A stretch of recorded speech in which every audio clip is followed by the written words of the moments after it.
لبس من خلق جديد. وقال الله تبارك وتعالى في مقام آخر: واعبدوا الله ولا تشركوا به شيئا وبالوالدين إحسانا وبذي القربى واليتامى والمساكين والجار ذي القربى والجار الجنوب والصاحب بالجنب وابن السبيل وما ملكت أيمانكم إن الله لا يحب من كان مختالا فخورا. تمام قسم کی تعریف و توصیف، حمد و ثنا، عظمتوں کی بریائی و بڑائی اس وحدہ لا شریک خالق کائنات مالک ارض و سما کے لیے لائق اور سزاوار ہے، جس نے ہم تمام انسانوں کو اس دار فانی کے اندر مبعوث فرمایا، جس نے ہم تمام انسانوں کو اس دنیا کے اندر پیدا فرمایا اور ہمیں اڑتے ہوئے ایک ذرے،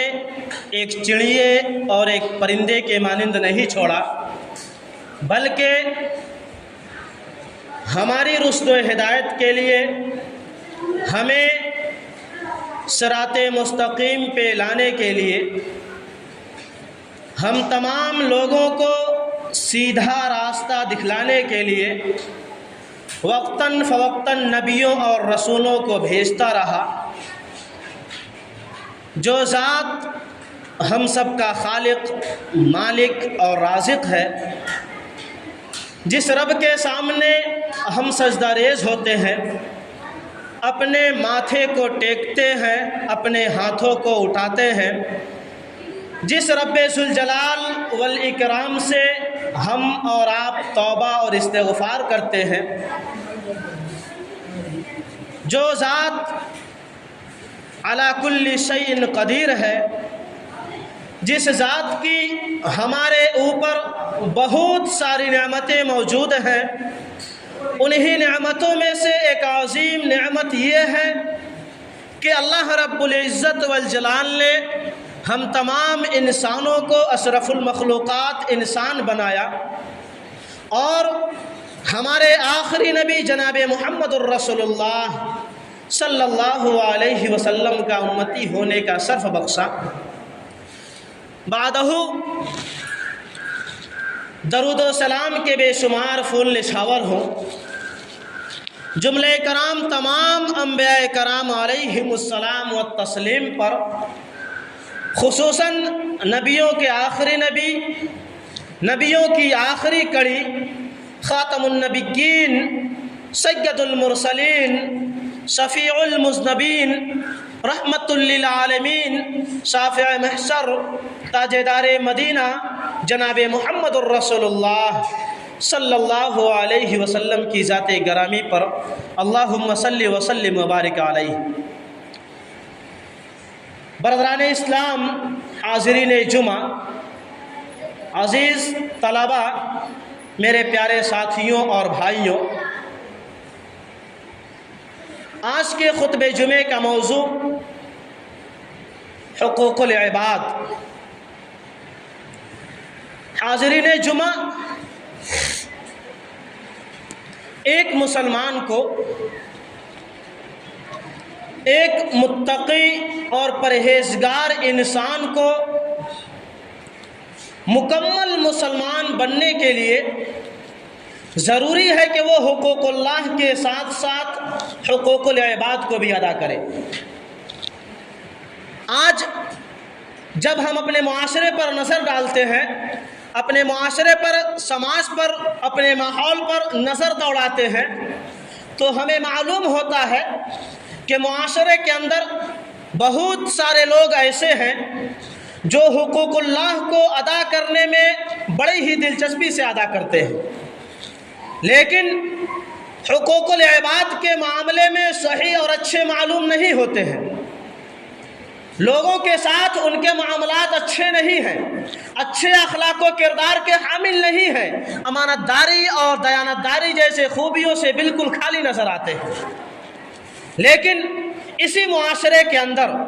اسی سماج اور اسی سوسائٹی کے اندر کچھ حضرات وہ ہیں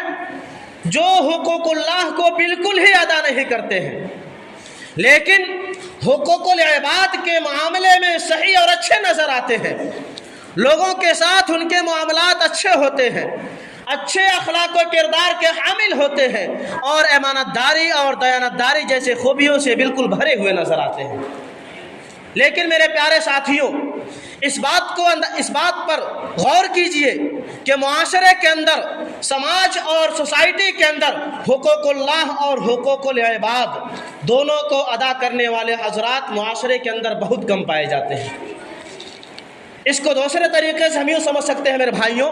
کہ حقوق العباد یعنی بندوں کا حق، بندوں کے حقوق آخر کیا چیز ہے؟ میرے بھائیوں، حقوق کے معنی ہوتے ہیں ادھیکار، حق، رائٹس۔ عباد کا معنی ہوتا ہے بندے۔ حقوق العباد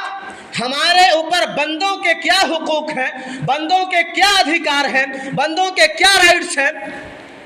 جب ہم اور آپ قرآن مقدس کا مطالعہ کریں گے میرے بھائیوں، شریعت اسلامیہ کو پڑھیں گے تو ہمیں یہ چیز ملے گی کہ مذہب اسلام، شریعت اسلامیہ جن دو چیزوں پر قائم اور دائم ہے، جن دو چیزوں پر ٹکی ہوئی ہے، وہ دو چیز، ایک حقوق اللہ اور دوسرا حقوق العباد۔ میرے بھائیوں، ہم جو نمازیں پڑھتے ہیں، رمضان کے روزے رکھتے ہیں، صدقات اور زکوٰۃ وغیرہ ادا کرتے ہیں، نوافل کا اہتمام کرتے ہیں، رات میں اٹھ کر تہجد پڑھتے ہیں، قرآن مقدس کی تلاوت کرتے ہیں، اور اسی طریقے سے ذکر و اذکار کرتے ہیں، یہ ساری چیزیں حقوق اللہ میں شمار ہوتی ہیں، یہ ساری چیزیں حقوق اللہ میں گنتی ہوتی ہیں۔ لیکن میرے بھائیوں، اس کے ساتھ ساتھ ہمیں دیکھنا یہ ہے کہ ہم اپنے والدین کے ساتھ برتاؤ کیسے کرتے ہیں، ہم اپنے والدین کی اطاعت کرتے ہیں یا نہیں کرتے ہیں، اپنے رشتہ داروں کا حقوق ادا کرتے ہیں یا نہیں کرتے ہیں، اپنے بھائیوں کے ساتھ کیا رشتہ ہے، اپنے بہنوں کے ساتھ کیا رشتہ ہے۔ کہیں ایسا تو نہیں کہ ہماری ذات سے کسی کو تکلیف پہنچ رہی ہے، کہیں ایسا تو نہیں کہ اپنی ذات سے ہم کسی کو مصیبتوں سے دوچار کر رہے ہیں، کہیں ایسا تو نہیں کہ ہم دوسرے کا زمین غصب کر کے کھا رہے ہیں، کہیں ایسا تو نہیں کہ ہم معاشرے کے اندر، سماج کے اندر، اپنے ماحول کے اندر اپنی ذات سے فتنہ، فساد اور ظلم و بربریت کا ماحول گرم کر رہے ہیں۔ میرے بھائیوں، یہ ساری چیزیں حقوق العباد کی کیٹیگری میں آتی ہیں، یہ ساری چیزیں حقوق العباد میں شامل ہوتی ہیں۔ میرے بھائیوں، اگر قرآن مقدس میں اللہ رب العزت والجلال نے جہاں ایک جگہ اللہ رب العزت والجلال نے اپنے حقوق اللہ کا ذکر کیا ہے تو وہیں پہ حقوق العباد کی بھی بات کہی ہے۔ اگر اللہ رب العزت والجلال نے قرآن مقدس کے اندر نماز پڑھنے کا حکم دیا ہے تو ہمیں اپنے رشتہ داروں کا حق ادا کرنے کا بھی حکم دیا ہے۔ میرے بھائیوں، حقوق العباد میرے بھائیوں، یہ اتنا ایسا سنگین جرم ہے، یہ اتنا خطرناک جرم ہے، اتنا سخت جرم ہے کہ اگر ہم جو نیکیاں کر کے گئے ہیں، جو نمازیں پڑھ کے گئے ہیں، جو رمضان کے روزے رکھ کے گئے ہیں، جتنی بھی عبادتیں کر کے گئے ہیں، کل قیامت کے روز ہمارے تمام اعمال برباد ہو جائیں گے، ختم کر دیے جائیں گے، نیست و نابود کر دیے جائیں گے۔ کیوں؟ جب ہمارا حقوق العباد کا معاملہ صحیح نہیں ہوگا۔ اگر ہمارا حقوق العباد کا معاملہ گڑبڑ ہے تو ہماری نیکیاں برباد ہے، ہماری نیکیاں دوسروں میں تقسیم کر دی جائیں گی۔ میرے بھائیوں، وہاں پہ درہم و دینار، روپیے پیسے، وہاں کوئی چیز نہیں چلے گی، وہاں صرف ہمارے پاس ہمارا نیک اعمال ہوگا، ہمارے برے اعمال ہوں گے۔ میرے بھائیوں، صحیح مسلم کی روایت ہے، حضرت ابو ہریرہ رضی اللہ تعالیٰ عنہ حدیث کے راوی ہیں، وہ بیان فرماتے ہیں کہ حضور اکرم علیہ السلام نے صحابہ کرام رضوان اللہ علیہم اجمعین کا مجمع کثیر موجود ہے، وہاں پہ سوال کرتے ہیں، میرے صحابہ اتدرون ما المفلس، کیا تم جانتے ہو کہ مفلس انسان کون ہے؟ اے میرے صحابہ، کیا تم جانتے ہو کہ غریب انسان کون ہے، لاچار اور بے بس انسان کون ہے؟ صحابہ کرام فوراً جواب دیتے ہیں کہ اللہ کے حبیب صلی اللہ علیہ وسلم،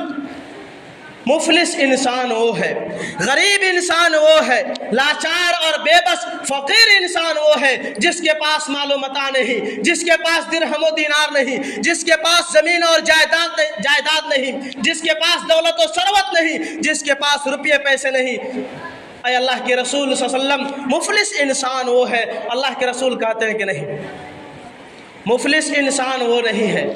غریب انسان وہ نہیں ہے، بلکہ میری امت کا مفلس انسان وہ ہوگا، غریب شخص وہ ہوگا، لاچار اور بے بس وہ ہوگا جس نے دنیا میں نمازیں پڑھی ہوگی، رمضان کے روزے رکھے ہوں گے، نوافل بھی پڑھی ہوگی، تہجد کا بھی اہتمام کیا ہوگا، قرآن مقدس کی تلاوت بھی کیا ہوگا، اس کی پوری زندگی میری عبادتوں میں گزری ہوگی، لیکن اس کے ساتھ ساتھ اس نے کسی کو گالی دی ہوگی،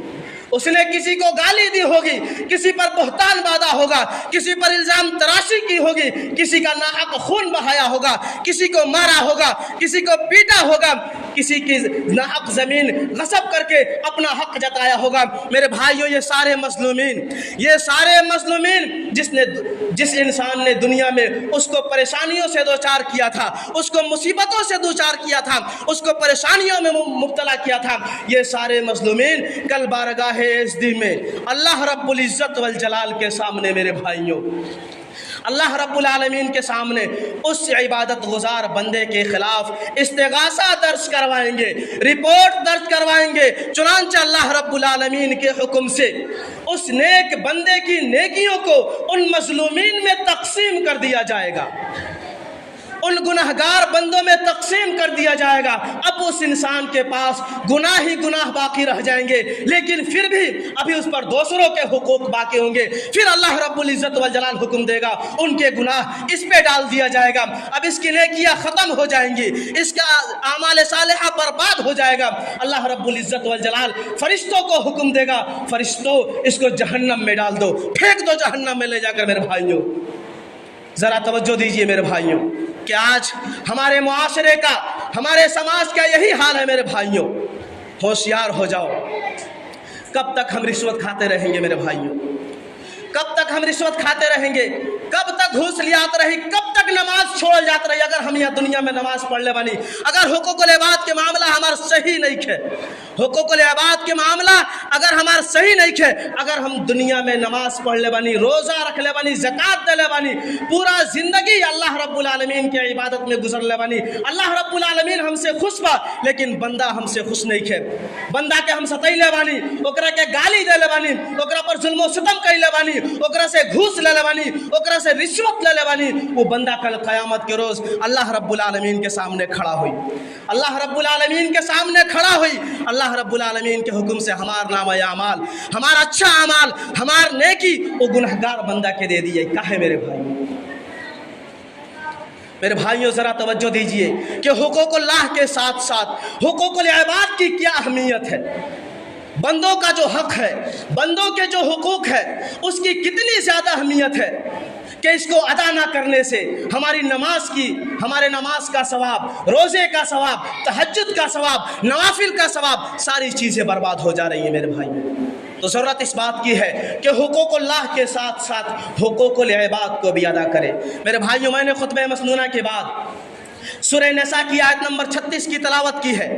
جس میں اللہ رب العزت والجلال نے 10 حقوق کا تذکرہ کیا ہے،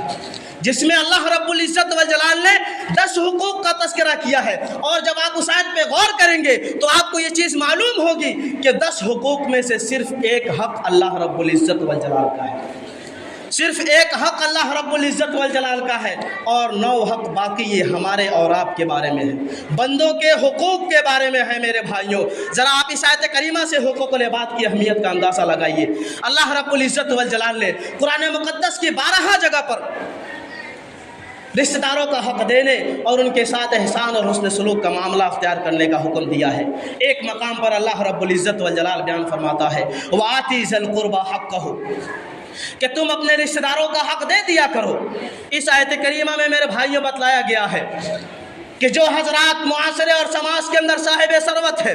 جن کے پاس زمین جائیداد ہے، جن کے پاس درہم و دینار ہے، اگر ان کے رشتہ دار غریب ہیں، ان کے پڑوسی غریب ہے، ان کا بھائی غریب ہے، ان کی بہن غریب ہے، تو ان کی مدد کرے، ان کا امداد کرے، اور ان کی مدد کر کے یہ سمجھے کہ ہم نے ان کا حق ادا کیا ہے، ان پر احسان نہ جتلائے۔ اگر اپنے بھائی کا یہ حق ادا نہ کرتے تو کل قیامت کے روز بارگاہ الہی میں اللہ رب العزت والجلال کے یہاں مجرم قرار پاتے میرے بھائیوں۔ لیکن آج معاشرے کے اندر دیکھا جاتا ہے کہ ایک انسان اپنے بھائی کا حق ادا کر کے، اپنے پڑوسیوں کا حق ادا کر کے، اپنے رشتہ داروں کا حق ادا کر کے ان پر احسان جتلاتا ہے، ان کی عزت و وقار کو مجروح کرتا ہے، ان کی عزت پر ان کے دامن کو داغدار کرتا ہے میرے بھائیوں۔ چنانچہ جو لوگ معاشرے کے اندر، سماج کے اندر، ماحول کے اندر ایسا کرتے ہیں، وہ اللہ رب العالمین کے اس فرمان پر ذرا اچھی طرح غور کرے کہ یا ایھا الذین آمنوا لا تبطلوا صدقاتکم بالمن والأذى، کہ ایمان والو تم اپنے صدقات کو، تم اپنے خیرات کو احسان جتلا کر اور تکلیف دہ باتیں کر کے برباد نہ کرو میرے بھائیوں۔ آج میرے بھائیوں اپنے غریب بھائیوں کی مدد کر کے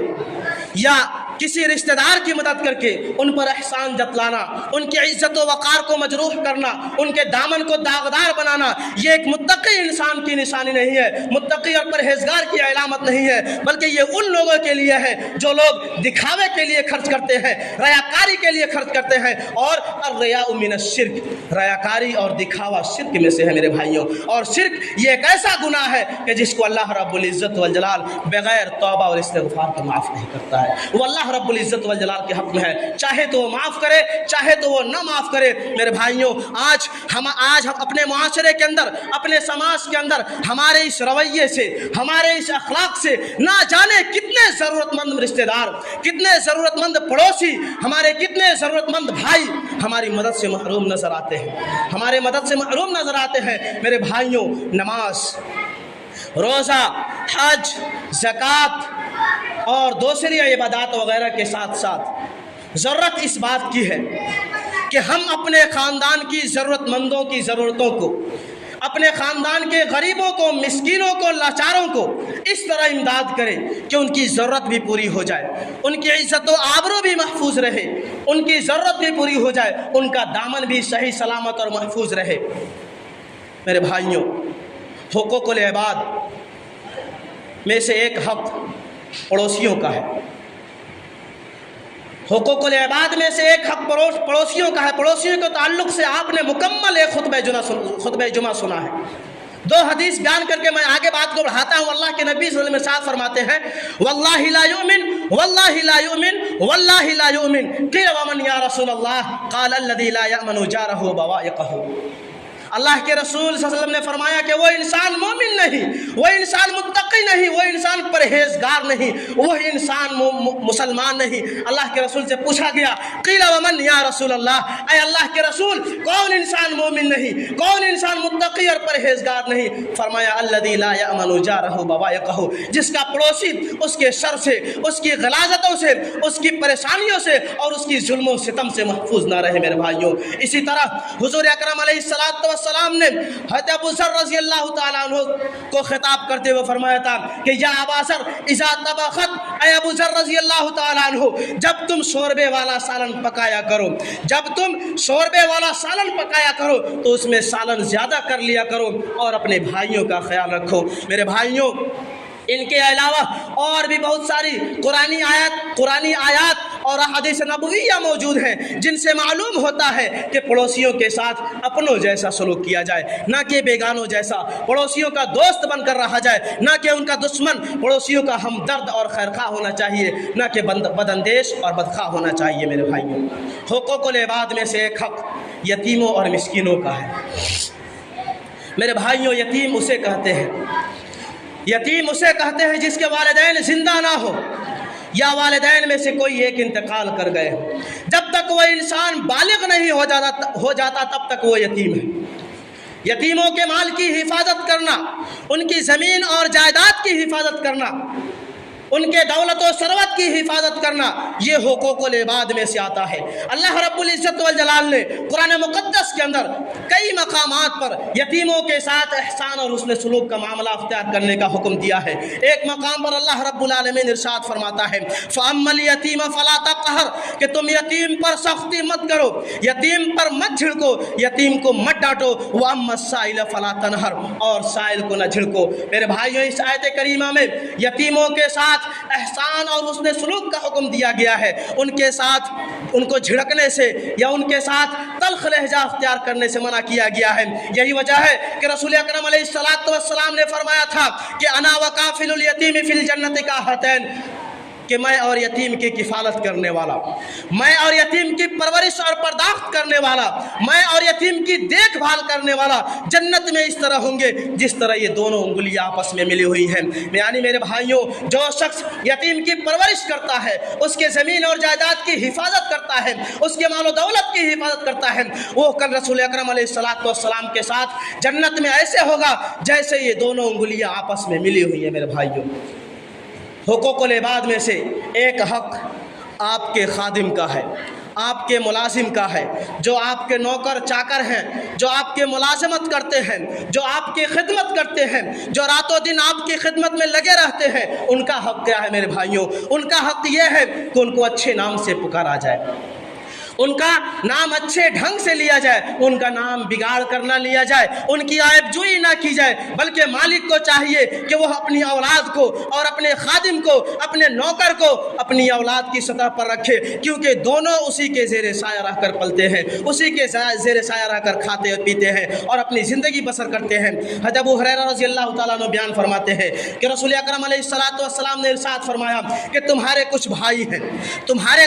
ہیں جنہیں اللہ رب العالمین نے تمہارے ہاتھوں میں دے رکھا ہے، تو تمہیں چاہیے کہ جو تم کھاؤ وہی اسے کھلاؤ، جو تم پہنو وہی اسے پہناؤ، اور اس پر اتنے کام کا بوجھ نہ ڈالو کہ اس سے نہ ہو سکے، اور اگر تم اس پر زیادہ کام کا بوجھ ڈالو تو خود اس کی مدد کرو، اس کی امداد کرو، اور اس پر زیادہ کام کی بوجھ نہ ڈالو۔ تو میرے بھائیوں، حقوق العباد میں سے ایک حق آپ کے مزدور کا ہے۔ یہ نہیں ہونا چاہیے کہ مزدور سے مزدوری کرا کے اس کی مزدوری ہی نہ دی جائے، اس کی اجرت ہی نہ دی جائے،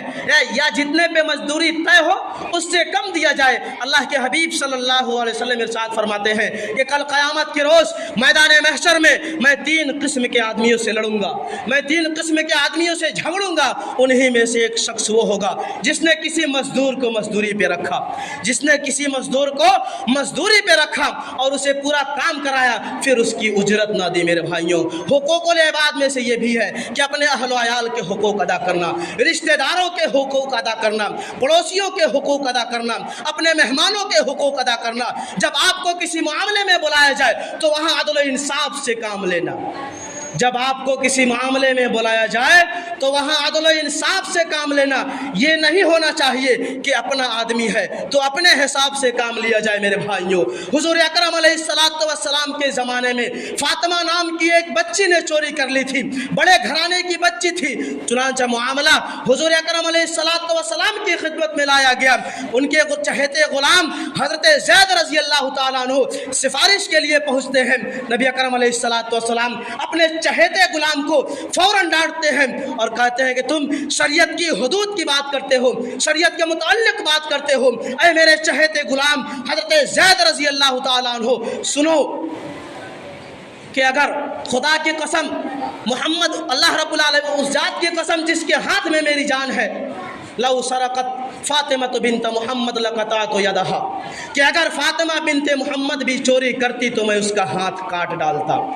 اس ذات کی قسم جس کے ہاتھ میں میری جان ہے، اگر فاطمہ بنت محمد بھی چوری کرتی تو میں اس کا ہاتھ کاٹ لیتا۔ تم سے پہلے کی قوم، تم سے پہلے کے لوگ اسی لیے ہلاک کر دیے گئے، اسی لیے تباہ و برباد کر دیے گئے کہ جب تم میں سے کوئی کسی غریب گھرانے کا انسان چوری کرتا تھا، جب